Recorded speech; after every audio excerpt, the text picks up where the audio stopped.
मला वाटलं मग रुपया बसला होता, मला वाटलं तू बसलेला तो बा आधी ते शूटिंग करतो नाही गारवट आला हाय बरं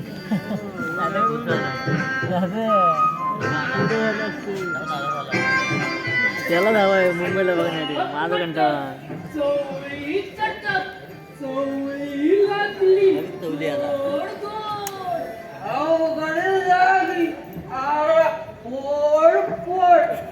जागेचा बोट फुटेना करू बायको भेटेना. शिव शिव शिव शिव शिव.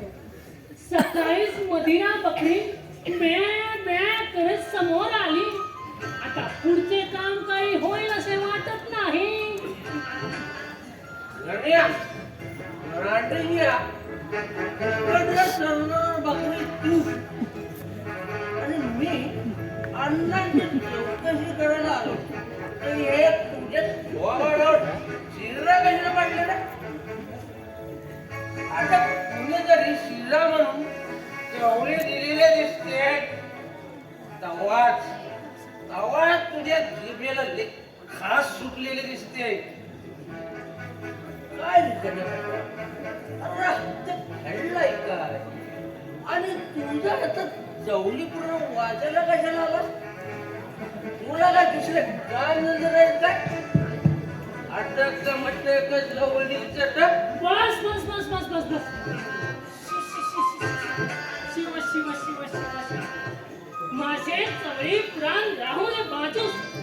पण तू त्या मिरचीच्या आट्यातून शैन खाऊन आलास ना? मग झाले तर शिव शिव शिव शिव. मेरा वास मग कसा घमघमतो सगळा. शिव शिव शिव शिव शिव. जा अगोदर तोंड धुवून ये. काय म्हणला? हा?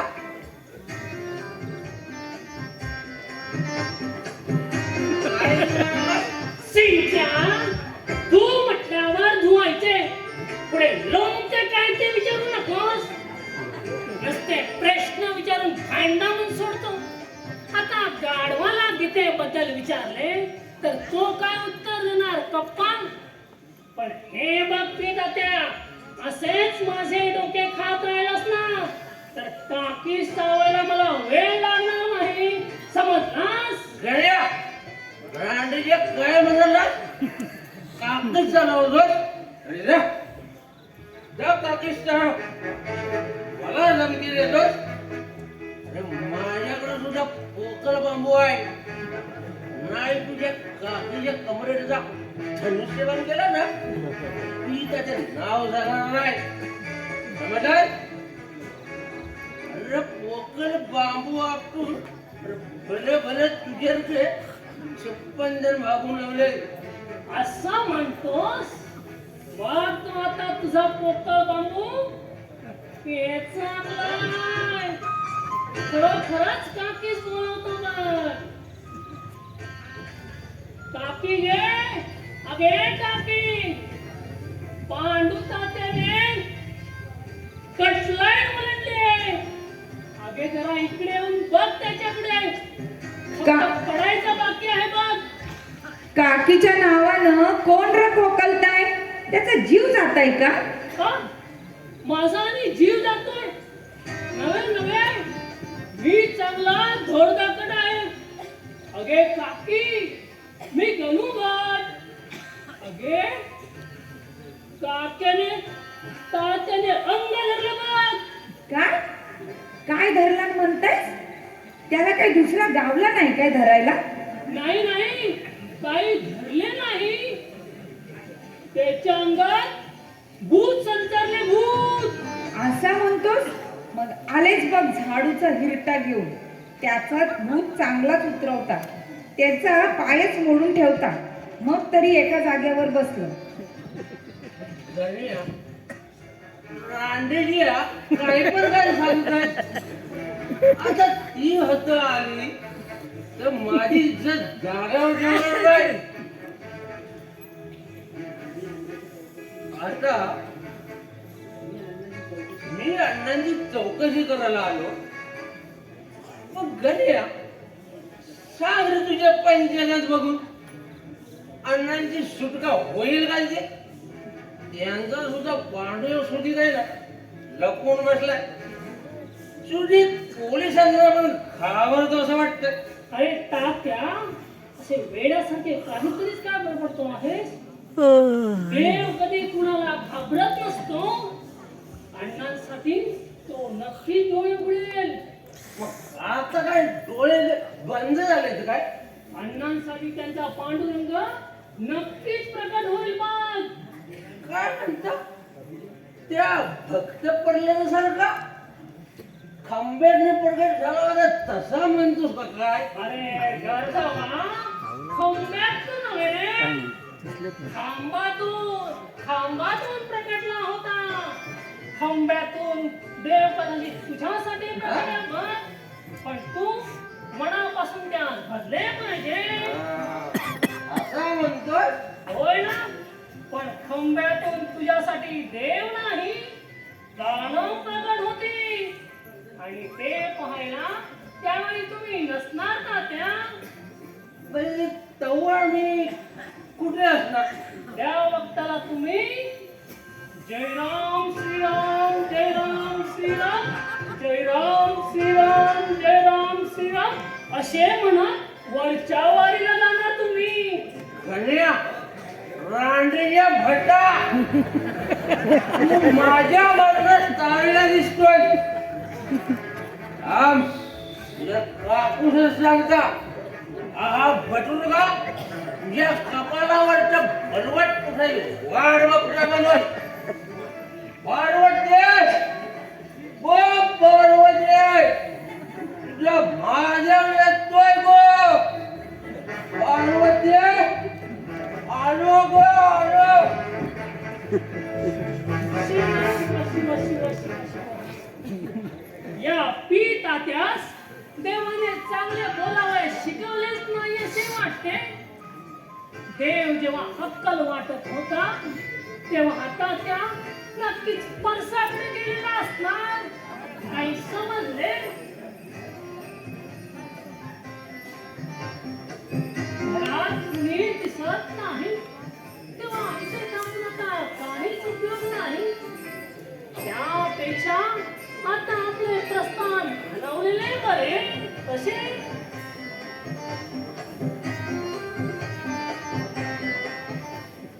अरे गणू, तू केव्हा आलास? झाला बराच वेळ. पांडू तात्या सुद्धा होता इथे. काकूने हाक मारली तसा गेला येतो. मी सुद्धा आता जाण्याच्या तयारीत होतो. विभावरी सुद्धा कुठे बाहेर आली नाही. तिने फारच मनास लावून घेतलेली दिसते. गणू, अरे ती तरी काय करणार? अरे सर्वच ग्रह रुसले म्हटल्यावर मुक्ती तरी कुणापाशी मागायची? म्हणून तर तिने असं स्वतःला खराब बोलून घेतलं. अण्णांचं हे एक प्रकरण तर आहेच, पण तिला श्यामने लग्नासाठी दिलेला नकार तिच्या दोन्ही पावलाखाची जमीन सरकली हो. पण मी म्हणतो मंगेश भाऊ, अचानक श्यामच्या वडिलांनी 2 लाख रुपये उंडा कसा काय मागितला हो? नाही, गावात सगळीकडे कुजबूज चालले म्हणून विचारले हो. गणू, अरे कोणत्याही गोष्टी सत्य असल्याशिवाय बाहेर लोकांची कुजबूज चालली. अरे अण्णांवर आलेला चोरीचा हात आणि विभावरी ताईचं मोडलेलं लग्न, मग का नाही होणार कुजबूज?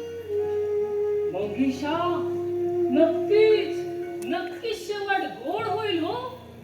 वाईटाचा शेवट हा नक्की गोडच होतो. तू सुद्धा शांतपणे गांभीर्याने विचार कर की यातून मार्ग कसा काढायचा ते.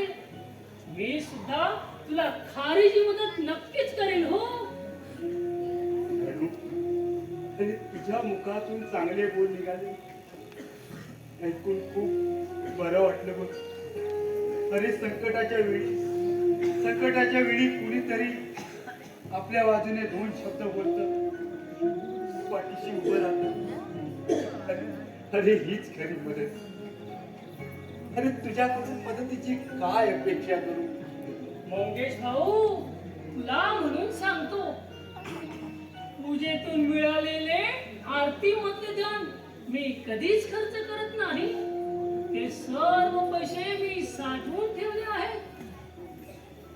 भटुरकी करू लागलो तिथपासून ते आतापर्यंत नाही म्हटले तरी लाखभर रुपयाची पुंजी नक्की जमा केली असेल मी.